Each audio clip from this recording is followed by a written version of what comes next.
ಎಲ್ಲ ವೀಕ್ಷಕರಿಗೂ ಆತ್ಮೀಯವಾದ ಸ್ವಾಗತ. ಇವತ್ತಿನ ವಿಡಿಯೋದಲ್ಲಿ ಕಾರಣಿಕದ ಕ್ಷೇತ್ರ ಪ್ರವಾಸಿ ತಾಣವೂ ಆಗಿರುವಂತಹ ವೀರಭದ್ರ ದೇವಾಲಯದ ಬಗ್ಗೆ ಮಾಹಿತಿಯನ್ನು ನೀಡುತ್ತಿದ್ದೇನೆ. ಈ ದೇವಾಲಯಕ್ಕೂ ರಾಮಾಯಣಕ್ಕೂ ಯಾವ ರೀತಿಯ ಸಂಬಂಧ ಇದೆ ಎನ್ನುವುದನ್ನು ತಿಳಿಸಿಕೊಡುತ್ತಿದ್ದೇನೆ. ದಯವಿಟ್ಟು ಈ ವಿಡಿಯೋವನ್ನು ಲೈಕ್ ಮಾಡಿ. ವಿಜಯನಗರ ಅರಸರ ಆಳ್ವಿಕೆಯ ಸಮಯದಲ್ಲಿ ಕಟ್ಟಲಾಗಿದೆ ಎನ್ನಲಾದ ಈ ದೇವಾಲಯ ಕೃಷ್ಣ ದೇವರಾಯನ ಸಹೋದರ ಅಚ್ಯುತರಾಯನ ಕಾಲದಲ್ಲಿ ಪೆನುಗೊಂಡ ಪ್ರದೇಶದ ಕೋಶಾಧಿಕಾರಿಯಾಗಿ ಕಾರ್ಯನಿರ್ವಹಿಸುತ್ತಿದ್ದ ವಿರೂಪಣ್ಣನವರು ಈ ದೇವಾಲಯವನ್ನು ಕಟ್ಟಿಸಿದ್ದಾರೆಂಬ ಮಾಹಿತಿ ಇದೆ.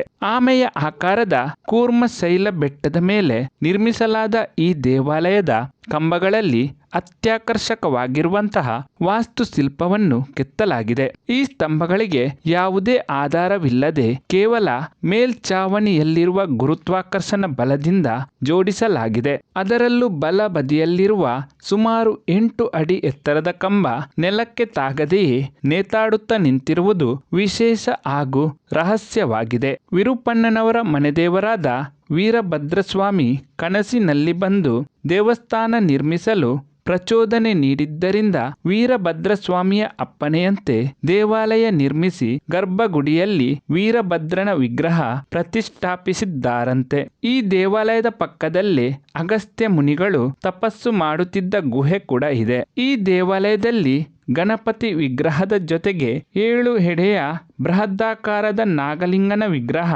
ಭಕ್ತರ ಮನ ಸೆಳೆಯುತ್ತದೆ. ಜೇಡ, ಆವು, ಆನೆ ಜೊತೆಗೆ ಬೇಡರ ಕಣ್ಣಪ್ಪ, ಶಿವನನ್ನು ಪೂಜಿಸುವ ಕೆತ್ತನೆಗಳು, ಪಾರ್ವತಿಯನ್ನು ಪರಮೇಶ್ವರನಿಗೆ ದಾರೆ ಎರೆಯುವ, ಪಾರ್ವತಿ ಹಣೆಗೆ ಕುಂಕುಮವಿಟ್ಟುಕೊಳ್ಳುವ ದೃಶ್ಯಗಳ ಕೆತ್ತನೆಗಳು ನೋಡುಗರ ಮನಸೂರೆಗೊಳ್ಳುತ್ತದೆ. ಆದರೆ ಬೇಸರ ತರಿಸುವ ವಿಚಾರ ಏನೆಂದರೆ ವಿರೂಪಣ್ಣನವರ ವಿರೋಧಿಗಳು ವಿರೂಪಣ್ಣ ರಾಜ್ಯದ ಖಜಾನೆ ಹಾಳು ಮಾಡುತ್ತಿದ್ದಾನೆಂದು ರಾಜನ ಬಳಿ ಚಾಡಿ ಹೇಳುತ್ತಾರೆ.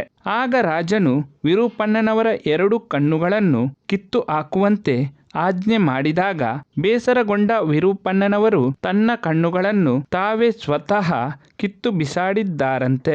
ಅವರು ಕಣ್ಣುಗಳನ್ನು ಕಿತ್ತು ಬಿಸಾಡಿದ ಜಾಗದಲ್ಲಿ ಈಗಲೂ ಕೂಡ ಕೆಂಪು ಬಣ್ಣದ ರಕ್ತವನ್ನು ನಾವು ನೋಡಬಹುದಾಗಿದೆ. ಅಷ್ಟಕ್ಕೂ ಈ ದೇವಾಲಯ ಎಲ್ಲಿದೆ ಎನ್ನುವ ಪ್ರಶ್ನೆಗೆ ಉತ್ತರ ಆಂಧ್ರ ಪ್ರದೇಶದ ಅನಂತಪುರ ಜಿಲ್ಲೆಯ ಲೇಪಾಕ್ಷಿಯಲ್ಲಿದೆ.